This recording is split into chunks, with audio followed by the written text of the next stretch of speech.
Hey guys and girls, and welcome back to the #1 channel on real estate. Now before we get started, make sure to hit that like button, and if you enjoy the video, be sure to subscribe to be a part of the Daily Hit family. Now let's get back to the video.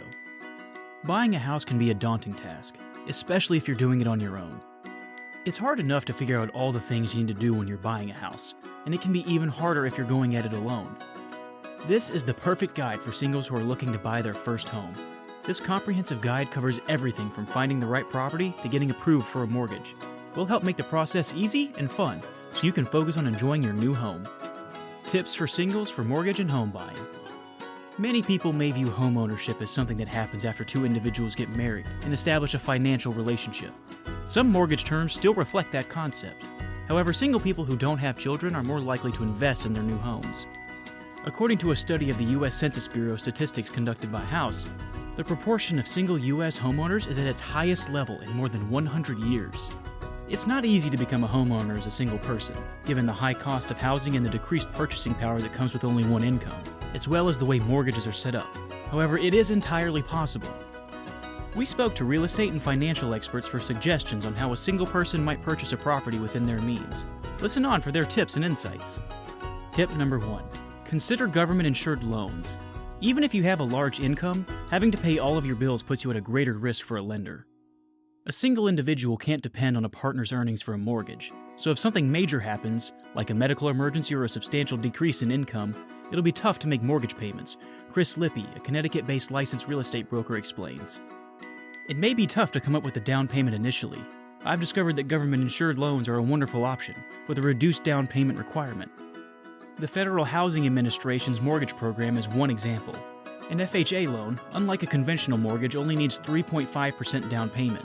A 20% down payment is required for a conventional mortgage. Veterans should look into a VA loan, which is backed by the Department of Veterans Affairs and allows borrowers to obtain lower interest rates with no down payment or monthly mortgage insurance fees. Tip number 2. Don't think too big.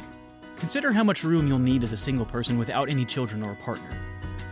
Look for smaller residences with 1 or 2 bedrooms and 1 bathroom, suggests Rent-to-Own Lab CEO Martin Orifice.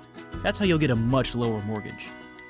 All of your expenses and bills will go down if you have a smaller place to live. Tip number 3. Improve your credit score. Before you apply for a mortgage, make sure you focus on your credit. It'll be nearly impossible to get a mortgage if you're in a lot of debt, says Michael Dean, a real estate agent and Pool Research co-founder. A credit score of at least 600 is required for most loans, but a score of 700 or higher will help you obtain cheaper interest rates. According to the Federal Reserve, 90% of mortgages in 2019 were taken out by borrowers with a credit score of at least 647, and 75% of loans were taken out by those with a score of over 700. 759 was the median credit score. To improve your credit score, you'll need to pay off significant debts and pay your credit cards and bills on time, as payment history makes up about 1/3 of your credit score. Remember, higher scores also mean that you'll be able to make a lower down payment, which may be required if you want to buy the house of your dreams. Tip number 4. Beware of big mortgages. Approval for a larger mortgage does not mean that you should accept it right away. Remember, you'll be carrying the nut alone, so keep an eye on your monthly mortgage payments. Before you choose an adjustable rate mortgage, you should think about it carefully. The initial interest rate on an adjustable rate mortgage is usually lower than a comparable fixed rate.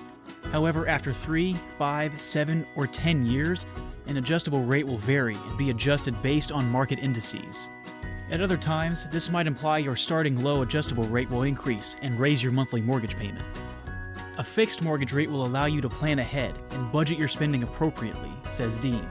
You need to know where you're putting your money and what's expected in terms of payments if there's just one person paying the bills. Tip number 5. Consider a cosigner. Consider adding a co-purchaser to your mortgage, even if they don't intend to live with you, if bad credit or other concerns are preventing you from achieving your goal of owning a house.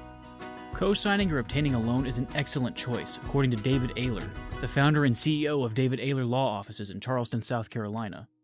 It may be worthwhile if you have relatives who can lend you money to make your down payment, Ayler adds. However, you should only go down that road if you come to an agreement, crunch the numbers, and find that you can all fulfill your financial obligations. Tip number 6. Make a comfortable down payment.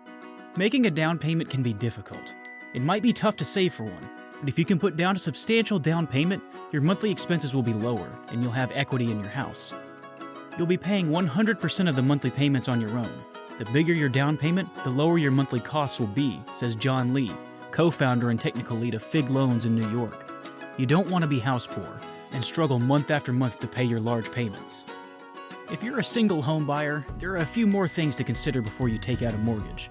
For starters, if your income is unstable or fluctuates from month to month or year to year, then it could be difficult to qualify for the best interest rates and terms. You should also consider how long you plan on staying in one place or whether you'll renew. If possible, try not to make an emotional decision about buying property. Instead, think rationally about what's best for your future financial needs and lifestyle goals. At the end of the day, you want to make sure you've made the right decision for your future. To increase your chances of success as a single homebuyer, it's important that you don't rush into anything and take as much time as necessary to consider all aspects of the mortgage process.